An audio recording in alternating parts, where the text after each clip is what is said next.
मेरे प्रिय, जब किसी साधक के शरीर और चेतना में भगवान शिव या माता काली का अंश धीरे धीरे स्थापित होने लगता है,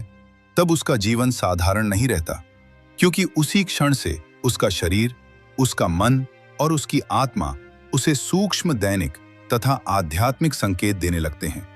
और यदि वो व्यक्ति कुछ समय से नियमित रूप से पूजा पाठ, मंत्र जाप या साधनाएं कर रहा होता है, तो ये सूक्ष्म शक्तियां उसकी साधना के प्रभाव से भीतर ही भीतर जागृत होने लगती हैं और उसे ये अनुभूति कराने लगती हैं कि अब वो केवल देह नहीं बल्कि चेतना का वाहक बन रहा है। कई भक्त ऐसे भी होते हैं जो एक साथ अनेक देवी देवताओं की आराधना करते हैं और ऐसी अवस्था में उन सभी देव शक्तियों का संरक्षण उनके जीवन के साथ साथ चलने लगता है। विशेष रूप से जब कोई साधक भगवान शिव और माता काली की एक साथ उपासना करता है, तब शिव शक्ति का वह दिव्य संपर्क स्थापित होता है जो साधक को सामान्य से असाधारण बना देता है और उसके भीतर शक्ति, वैराग्य तथा करुणा का संतुलन उत्पन्न कर देता है। जैसा कि आप जानते हैं, माता काली की 64 योगिनियां उनके आदेश से ही कार्य करती हैं और वही योगिनियां माता के संकेत पर उनके भक्त के जीवन में प्रवेश करके उसे अपनी शक्ति का आभास कराती हैं। क्योंकि माता काली स्वयं इन योगिनी शक्तियों के माध्यम से अपने प्रवेश करके भक्तों के कार्य सिद्ध करवाती हैं और समय समय पर उन्हें यह अनुभूति दिलाती हैं कि वे अकेले नहीं हैं। इसी प्रकार भगवान शिव के भी अपने दूत होते हैं जो उनकी आज्ञा और मान्यता के अनुसार कार्य करते हैं। और जब कोई भक्त सच्ची श्रद्धा और पूर्ण समर्पण के साथ शिव की आराधना करता है, तब उसे भी उन दूत शक्तियों का संरक्षण प्राप्त होने लगता है जो कई बार स्वप्न के माध्यम से तो कई बार आंतरिक संकेतों द्वारा उसके जीवन का मार्गदर्शन करती है। जब माता काली या भगवान शिव की शक्ति का अंश किसी साधक के भीतर बैठने लगता है, तब उसके शरीर और चेतना में कुछ विशेष लक्षण प्रकट होने लगते हैं और इन्हीं दिव्य लक्षणों के माध्यम से यह संकेत मिलता है कि शिव शक्ति उसके आसपास ही नहीं बल्कि उसके भीतर प्रवेश करने के लिए पूर्ण रूप से तैयार है। इसलिए आज इन्हीं लक्षणों को गहराई से समझना अत्यंत आवश्यक है। जब आपके भीतर भगवान शिव या माता काली का दिव्य अंश सक्रिय होने लगता है, तब सबसे पहला अनुभव यह होता है कि आपका शरीर अत्यंत हल्का महसूस होने लगता है और पूजा या मंत्र जाप के समय ऐसा प्रतीत होता है मानो आप धरती पर नहीं बल्कि किसी अदृश्य ऊर्जा में तैर रहे हों, जो यह संकेत देता है कि आपके भीतर से नकारात्मक ऊर्जा समाप्त हो चुकी है और अब आपको अधिक मंत्र जाप द्वारा सकारात्मक शक्ति को बढ़ाना चाहिए। इस अवस्था में आपकी आंखों में हल्की लालिमा के साथ एक विशेष दिव्य तेज दिखाई देने लगता है और यदि आप ऐसी स्थिति में किसी नकारात्मक ऊर्जा से प्रभावित व्यक्ति की आंखों में देखते हैं, तो आपकी दृष्टि का यह तेज उसकी नकारात्मकता को शांत करने में सक्षम हो जाता है। हालांकि यह लक्षण केवल अत्यंत विशेष साधकों में ही प्रकट होता है। साधना के प्रारंभिक चरण में गर्दन या कंठ क्षेत्र में हल्का दर्द या दबाव महसूस होना भी सामान्य है और इससे घबराने की कोई आवश्यकता नहीं होती, क्योंकि यह संकेत होता है कि दिव्य शक्ति आपके कंठ में विराजमान हो रही है और भविष्य में आपकी वाणी को सिद्धि प्रदान करने वाली है। जब शिव शक्ति भीतर प्रवाहित होने लगती है, तब साधक को अपनी रीढ़ की हड्डी में कंपन या ऊर्जा का प्रवाह महसूस होता है। ऐसा अनुभव होता है मानो भीतर कोई असीम शक्ति जागृत हो रही हो, जो साधक से केवल स्वयं के लिए नहीं बल्कि जन कल्याण के कार्य भी करवाना चाहती हो। मंत्र जाप और ध्यान के दौरान कई साधकों को सफेद प्रकाश, दिव्य आकृतियां या सूक्ष्म दृश्य दिखाई देने लगते हैं और कुछ साधक गहन ध्यान अवस्था में प्रवेश कर जाते हैं, जहां उन्हें भगवान शिव के दर्शन या दिव्य लोकों की अनुभूति भी प्राप्त होती है। हे साधक, जब तुम्हारे भीतर भगवान शिव या माता काली की शक्ति केवल स्पर्श नहीं बल्कि स्थायी रूप से स्थापित होने लगती है, तब यह प्रक्रिया बाहर से नहीं बल्कि भीतर की चेतना से प्रारंभ होती है, क्योंकि उस समय तुम्हारा शरीर केवल मांस और अस्थि का ढांचा नहीं रहता बल्कि एक जीवित यंत्र बन जाता है, जिसके माध्यम से दैविक शक्तियां स्वयं को प्रकट करना प्रारंभ करती है। और यही कारण है कि तुम्हें बिना किसी कारण के भीतर शांति, गंभीरता और एक अनजानी शक्ति का अनुभव होने लगता है, जो तुम्हें सांसारिक बातों से धीरे धीरे अलग करती चली जाती है। जब शिव शक्ति तुम्हारे भीतर जागृत होने लगती है, तब तुम्हारी अंतरात्मा तुम्हें बार बार साधना, मौन और एकांत की ओर खींचने लगती है, क्योंकि अब तुम्हारा मन बाहरी शोर में नहीं बल्कि भीतर की गूंज में शांति खोजने लगता है। और यही वो अवस्था होती है जहां साधक को यह अनुभव होने लगता है कि कोई अदृश्य शक्ति उसके विचारों को शुद्ध कर रही है, उसके कर्मों को संतुलित कर रही है और उसके जीवन की दिशा को धीरे धीरे बदल रही है। इस अवस्था में साधक का शरीर स्वयं संकेत देने लगता है। कभी अचानक ऊर्जा का प्रवाह महसूस होता है, कभी शरीर हल्का हो जाता है और कभी ऐसा लगता है मानो देह के भीतर कोई अग्नि और शीतलता एक साथ प्रवाहित हो रही हो। क्योंकि शिव शक्ति का कार्य केवल शक्ति देना नहीं होता, बल्कि साधक को भीतर से तैयार करना होता है ताकि वह उस दिव्यता को संभाल सके जो उसके जीवन में उतरने वाली है। जब यह शक्ति और अधिक स्थिर होने लगती है, तब साधक की आंखें केवल देखने का साधन नहीं रहती, बल्कि वह ऊर्जा का माध्यम बन जाती है और उनकी दृष्टि में एक ऐसा तेज प्रकट होता है जो बिना शब्दों के ही सामने वाले को प्रभावित कर सकता है। क्योंकि उस समय नेत्रों में अहंकार नहीं बल्कि शिव कृपा का प्रतिबिंब होता है, जो नकारात्मकता को शांत करने और चेतना को जागृत करने की क्षमता रखता है। धीरे धीरे जब यह शक्ति कंठ क्षेत्र में स्थिर होने लगती है, तब साधक को वहां हल्का दबाव, कंपन या पीड़ा का अनुभव हो सकता है। पर यह पीड़ा किसी रोग की नहीं बल्कि वाणी के शुद्धिकरण की होती है। क्योंकि शिव शक्ति जब वाणी में प्रवेश करती है, तब वह साधक को ऐसा बोलने योग्य बनाती है जिससे उसके शब्दों में भार, सत्य और प्रभाव उत्पन्न हो जाता है। जब साधना गहराती है, तब रीढ़ की हड्डी में उठने वाला कंपन और ऊर्जा का प्रवाह यह संकेत देता है कि भीतर सुसुप्त शक्तियां जागृत हो रही हैं। और यह वही क्षण होता है जब साधक को यह अनुभव होने लगता है कि वह अब केवल अपने लिए नहीं बल्कि किसी उच्च उद्देश्य के लिए तैयार किया जा रहा है। क्योंकि शिव शक्ति कभी भी व्यर्थ में जागृत नहीं होती। इस अवस्था में ध्यान और मंत्र जाप साधक के लिए प्रयास नहीं रहते, बल्कि स्वाभाविक अवस्था बन जाते हैं, जहां आंखें बंद करते ही सफेद प्रकाश, दिव्य कंपन और सूक्ष्म लोकों की झलक मिलने लगती है। और कई बार ऐसा भी होता है कि साधक स्वयं नहीं जान पाता कि वह ध्यान में कब और कैसे प्रवेश कर गया। जब दैविक शक्तियां साधक के चारों ओर स्थिर होने लगती हैं, तब वातावरण स्वयं बदलने लगता है और साधक या उसके आसपास के लोग बिना किसी भौतिक कारण के एक दिव्य सुगंध का अनुभव करते हैं, जो यह स्पष्ट संकेत होता है कि अब शक्ति केवल भीतर नहीं बल्कि चारों ओर सक्रिय हो चुकी है। कुछ साधकों को पैरों के तलवों में हल्की लालिमा, गर्माहट या दर्द का अनुभव होता है। क्योंकि शिव शक्ति जब साधक को धारण करती है, तब वह उसे पृथ्वी से जोड़ती है ताकि वह अपनी शक्ति को संतुलित रख सके और उसका उपयोग सही दिशा में कर सके।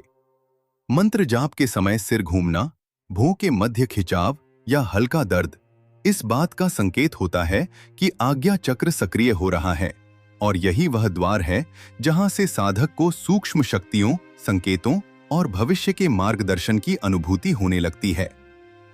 जब शिव शक्ति और काली चेतना भीतर और अधिक गहराई से उतरने लगती है,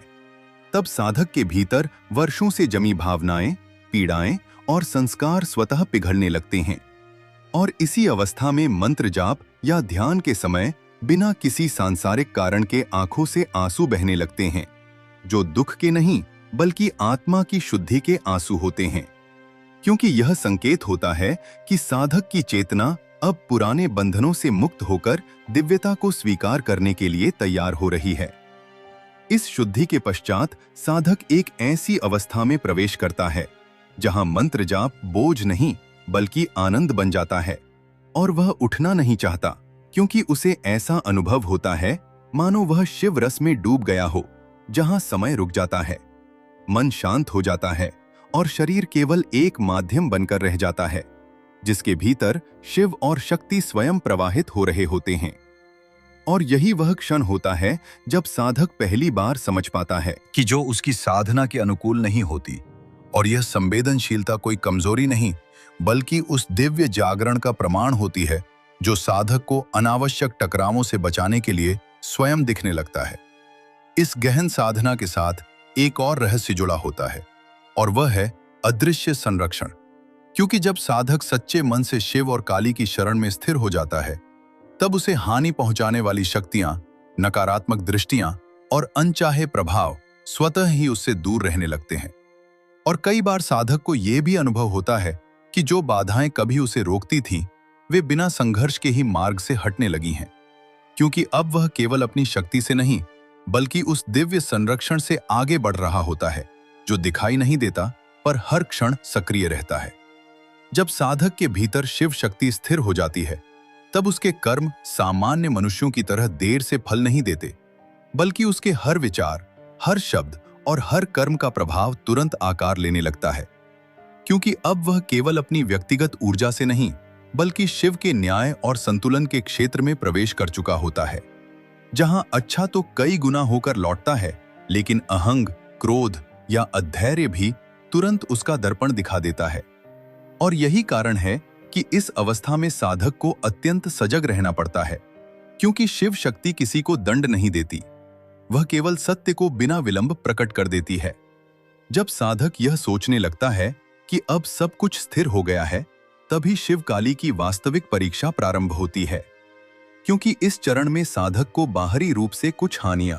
संबंधों में टूटन या भीतर एक गहरी पीड़ा का अनुभव हो सकता है, जिसका कोई स्पष्ट कारण नहीं दिखता। परंतु यह पीड़ा दंड नहीं, बल्कि परिष्कार होती है, क्योंकि शिव शक्ति अंतिम रूप से यह देखना चाहती है कि साधक परिस्थितियों में भी स्थिर रह सकता है या नहीं। और माता काली यह परखती हैं कि क्या उसके भीतर अब भी भय का कोई अंश शेष है। इस अवस्था में साधक के भीतर छिपा हुआ अंतिम अहंग, जो स्वयं को विशेष समझने लगता है, स्वतः प्रकट होकर टूटने लगता है। क्योंकि माता काली का प्रचंड स्वरूप तभी प्रकट होता है जब साधक यह भूलने लगता है कि शक्ति उसकी नहीं, बल्कि उसके माध्यम से प्रवाहित हो रही है। और इसी कारण कई साधक इस चरण में भ्रमित हो जाते हैं। पर जो इसे समझ लेता है, वह मौन होकर झुक जाता है, क्योंकि वही जान लेता है कि झुकना कमजोरी नहीं, बल्कि दिव्यता की पहचान है। जब यह अंतिम अहम भी शांत हो जाता है, तब साधक एक ऐसी अवस्था में प्रवेश करता है जहां उसे स्वयं की कोई परिभाषा स्पष्ट नहीं लगती। न वह स्वयं को बड़ा मानता है, न छोटा, न विशेष, न साधारण, क्योंकि उस क्षण उसका मैं धीरे धीरे शून्य में विलीन होने लगता है। और यही वह पवित्र क्षण होता है जब शिव तत्व पूर्ण रूप से भीतर स्थान ग्रहण करता है। क्योंकि शिव को कोई आकार, कोई पहचान नहीं चाहिए,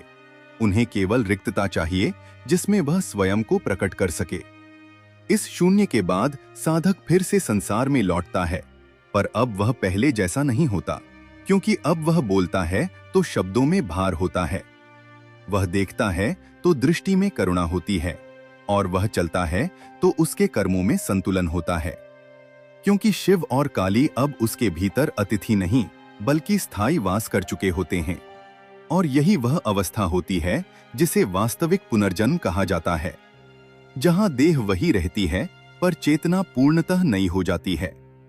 जब साधक के भीतर शिव काली का स्थायी वास हो जाता है, तब उसके जीवन में मार्गदर्शन ऊंचे स्वर में नहीं, बल्कि सूक्ष्म संकेतों के रूप में प्रकट होने लगता है।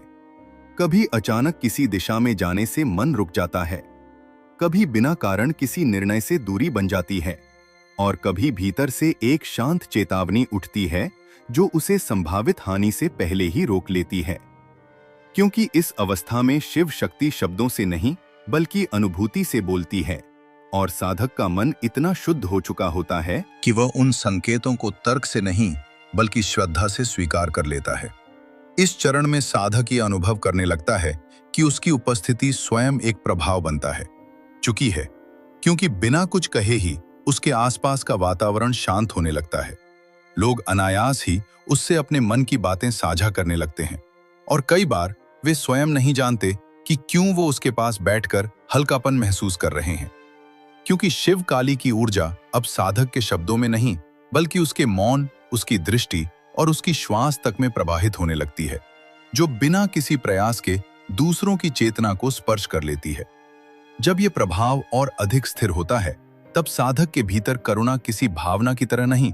बल्कि स्वाभाविक अवस्था की तरह प्रकट होती है, जहां वो दूसरों के दुख को देखकर विचलित नहीं होता, बल्कि स्थिर होकर उन्हें सहारा देने की क्षमता विकसित कर लेता है। क्योंकि अब उसकी शक्ति प्रतिक्रिया देने में नहीं, बल्कि थाम लेने में प्रकट होती है। और यही वह बिंदु होता है जहां शिव शक्ति यह बिंदु होता है स्पष्ट कर देती है कि वास्तविक सामर्थ्य आक्रामकता में नहीं, बल्कि संतुलित करुणा में निवास करता है। इस करुणा के साथ ही साधक पर एक अदृश्य दायित्व भी उतर आता है, क्योंकि अब उसके प्रत्येक विचार और कर्म का प्रभाव केवल उसके जीवन तक सीमित नहीं रहता, बल्कि उसके आसपास की चेतना को भी प्रभावित करने लगता है। और यही कारण है कि शिवकाली इस चरण में साधक को अत्यंत सजग बनाते हैं, ताकि वह यह स्मरण रखे कि जो शक्ति उसे प्राप्त हुई है वह प्रदर्शन के लिए नहीं, बल्कि सेवा और संतुलन के लिए है। और यदि वह इस भार को समझ लेता है तो वही शक्ति उसके लिए वरदान बन जाती है। और अंततः साधक उस बोध तक पहुंचता है जहां वहां उसे यह समझ में आका जाता है कि शिव और काली कोई बाहरी सत्ता नहीं, बल्कि उसकी अपनी जागृत चेतना का ही विस्तृत रूप है। और जिस क्षण वह इस सत्य को स्वीकार कर लेता है, उसी क्षण उसका भय, उसका संशय और उसका भ्रम स्वतः समाप्त हो जाता है। क्योंकि तब वह जान लेता है कि जिसे वह वर्षों से बाहर खोज रहा था, वह सदा से उसके भीतर ही विराजमान था। और यही वह अंतिम शिक्षण है जहां साधक पूजा से आगे बढ़कर स्वयं पूजा का स्वरूप बन जाता है। जब साधक इस यात्रा के इस निर्णायक चरण में प्रवेश करता है, तब उसके भीतर यह सत्य केवल विचार के रूप में नहीं, बल्कि प्रत्यक्ष अनुभूति के रूप में प्रकट हो जाता है कि शिव और काली कोई बाहरी सत्ता नहीं है, कोई दूर स्थित दैवत्व नहीं है, बल्कि वही चेतना है जो उसके भीतर वर्षों से मौन रूप में प्रतीक्षा कर रही थी। और जिस क्षण यह बोध स्थिर हो जाता है, उसी क्षण साधक के भीतर से भय, संदेह, असुरक्षा और भविष्य की चिंता स्वतः गलने लगती है। क्योंकि अब वह यह जान लेता है कि जीवन को चलाने वाली शक्ति बाहर नहीं, बल्कि उसी के भीतर निवास कर रही है। और यही वह अवस्था होती है जहां साधक पूजा करने वाला नहीं रह जाता, बल्कि स्वयं पूजा का भाव बन जाता है, जहां हर श्वास में शिव का विस्तार और हर मौन में शक्ति की उपस्थिति स्पष्ट महसूस होने लगती है। इस बाहर स्वयं पूजा का भाव बन जाता है। गहन बोध के पश्चात साधक के जीवन में संकेत अचानक चमत्कार की तरह नहीं, बल्कि अत्यंत स्वाभाविक किंतु निर्णायक रूप में प्रकट होने लगते हैं, जहां छोटे से छोटे निर्णय में भीतर से स्पष्ट दिशा मिलने लगती है। और वो दिशा तर्क से नहीं, बल्कि एक शांत निश्चय से आती है। क्योंकि अब शिव काली की चेतना साधक को भ्रम में नहीं रखती, बल्कि उसे स्पष्टता प्रदान करती है। और यही कारण है कि इस अवस्था में साधक बाहरी सलाह, भीड़ की राय या सामाजिक शोर से धीरे धीरे मुक्त होने लगता है, क्योंकि उसका विश्वास अब परिस्थितियों पर नहीं, बल्कि उस आंतरिक स्थिरता पर टिक दिख जाता है जो उसे हर स्थिति में संतुलित बनाए रखती है। जब चेतना स्पंद्र कुशैली आहाद स्तर तक स्थिर हो जाती है, तब साधक के जीवन के कई पुराने संबंध बिना किसी संघर्ष, बिना किसी कटुता और बिना किसी आरोप के स्वतः बदलने लगते हैं। क्योंकि अब उसकी ऊर्जा उन आवृत्तियों के साथ सामंजस्य नहीं रखती जो उसे नीचे खींचती थी। और ये दूरी किसी त्याग का परिणाम नहीं, बल्कि चेतना के स्वाभाविक पुनर्संतुलन का संकेत होती है, जहां शिव शक्ति साधक को ये सिखाती है कि हर संबंध को पकड़े रहना प्रेम नहीं होता और हर दूरी पलायन नहीं होती, बल्कि कई बार मौन दूरी ही दोनों के लिए सबसे बड़ी करुणा बन जाती है। जब साधक इस अवस्था में स्थिर हो जाता है, तब उसकी वाणी में एक स्वाभाविक संयम उतर आता है, क्योंकि अब वह यह भली भांति समझने लगता है कि हर दूरी पलायन, सत्य को शब्दों में ढालना आवश्यक नहीं होता, और हर मौन कमजोरी का प्रतीक नहीं होता,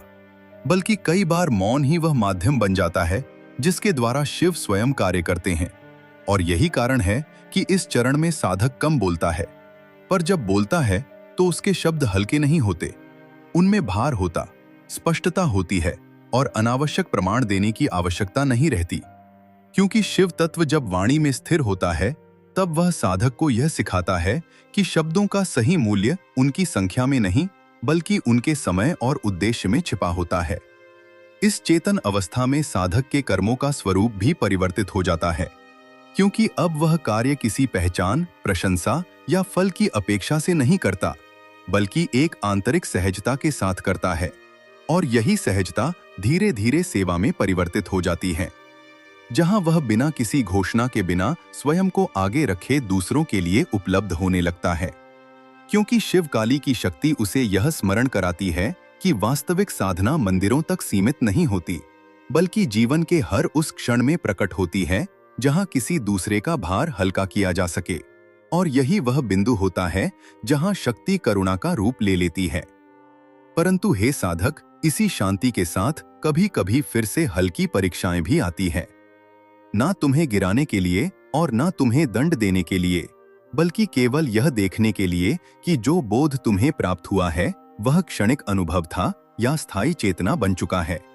और इन परीक्षाओं में अब तूफान नहीं आते, बल्कि छोटे छोटे क्षण आते हैं जहां प्रतिक्रिया देने का अवसर होता है। और यदि साधक वहां भी स्थिर रह पाता है तो शिव शक्ति मौन रूप से यह स्वीकार कर लेती हैं कि अब यह चेतना परिस्थितियों से नहीं डगमगाएगी। जब साधक इस स्तर पर स्थिर हो जाता है, तब उसके जीवन में एक ऐसा संरक्षण सक्रिय हो जाता है जिसे आंखों से देखा नहीं जा सकता, पर जिसकी उपस्थिति हर मोड़ पर अनुभव की जा सकती है। क्योंकि कई बार ऐसी परिस्थितियां स्वतः टल जाती हैं जो उसे हानि पहुंचा सकती थीं। कई संकट आते आते रुक जाते हैं और कई कठिन निर्णय बिना संघर्ष के स्पष्ट हो जाते हैं। और साधक यह समझने लगता है कि अब वह केवल अपनी बुद्धि या प्रयास से नहीं, बल्कि उस अदृश्य सल के साथ चल रहा है जो शिव काली की कृपा से हर क्षण उसके चारों ओर सक्रिय है। और यही कारण है कि भय धीरे धीरे उसके भीतर से समाप्त होने लगता है, क्योंकि उसे यह अनुभूति हो जाती है कि वह अकेला नहीं है, भले ही बाहर से सब कुछ मौन क्यों न दिखाई दे। इस संरक्षण के स्थिर होते ही साधक के भीतर एक आंतरिक गुरु पूर्ण रूप से जागृत होने लगता है, और अब उसे हर बात के लिए बाहरी संकेत, सलाह या अनुमोदन की आवश्यकता नहीं रहती, क्योंकि वह यह जान चुका होता है कि सच्चा मार्गदर्शन बाहर नहीं, बल्कि उसी चेतना से आता है जो अब उसके भीतर स्थिर हो चुकी है। और यही वह क्षण होता है जहां साधक दूसरों से सीखना बंद नहीं करता, लेकिन उन पर निर्भर रहना छोड़ देता है, क्योंकि शिव तत्व उसे बात व दत्ताता है। आत्मविश्वास नहीं, बल्कि आत्मस्थता सिखाता है, जहां निर्णय अह से नहीं बल्कि शांत स्पष्टता से लिए जाते हैं, और हर कदम भीतर की सहमति के साथ आगे बढ़ता है। यहीं पर शिवकाली साधक को सबसे सूक्ष्म और सबसे कठोर मर्यादा सिखाते हैं कि जो शक्ति उसे प्राप्त हुई है वह प्रदर्शन करने के लिए नहीं, बल्कि साधने के लिए है। और यदि उसने कभी भी इस शक्ति का उपयोग स्वयं को विशेष सिद्ध करने, दूसरों पर प्रभाव जमाने या अहम को पोषित करने के लिए किया, तो वही शक्ति बिना किसी चेतावनी के मौन होकर पीछे हट जाएगी। क्योंकि दिव्यता शोर में नहीं ठहरती, और शक्ति केवल उन्हीं में स्थिर रहती है जो स्वयं को साधारण मानकर चलते हैं। और यही अनुशासन साधक को भीतर से शुद्ध और स्थिर बनाए रखता है। इस मर्यादा को स्वीकार करने के बाद साधक के जीवन में किसी चमत्कारिक प्रदर्शन की बजाय एक गहरा स्थायित्व उतर आता है। जहां दुख आता है तो वो तोड़ता नहीं, और सुख आता है तो वो बांधता नहीं, क्योंकि चेतना अब द्वंद्वों से ऊपर उठ चुकी होती है, और शिव काली का वास अब भावनाओं में नहीं बल्कि अस्तित्व की गहराई में हो चुका होता है। और यही वो शांत वैभव होता है जिसे बाहर से देखने वाला सामान्य समझ सकता है, लेकिन भीतर से साधक जानता है कि अब उसका जीवन परिस्थितियों के उतार चढ़ाव से नहीं बल्कि एक अख केंद्र से संचालित हो रहा है। इस अवस्था में साधक को यह पूर्ण रूप से स्पष्ट हो जाता है कि संसार बदला नहीं है, बल्कि उसे देखने वाली दृष्टि बदल चुकी है, और वही घटनाएं जो कभी उसे विचलित करती थी अब उसे प्रशिक्षित करती हैं, क्योंकि शिव दृष्टि समस्याओं को बाधा नहीं बल्कि साधना का विस्तार मानती है। और यही कारण है कि साधक अब जीवन से लड़ता नहीं बल्कि उसके साथ बहना सीख जाता है, जहां जहां हर अनुभव उसे तोड़ता नहीं बल्कि और अधिक गहरा, शांत और जागरूक बनाता है।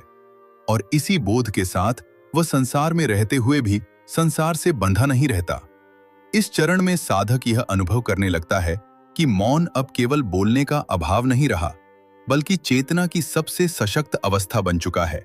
क्योंकि अब उसे हर खाली क्षण को शब्दों, विचारों या गतिविधियों से भरने की आवश्यकता नहीं रहती। और यही मौन धीरे धीरे उसकी स्थायी साधना बन जाता है,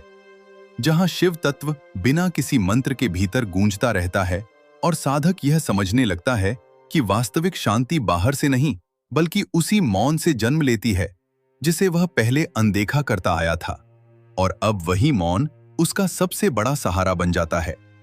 जब यह मौन और अधिक स्थिर होता है, तब साधक की व्यक्तिगत इच्छाएं किसी त्याग के प्रयास से नहीं बल्कि गहरी समझ से स्वयं क्षीण होने लगती हैं,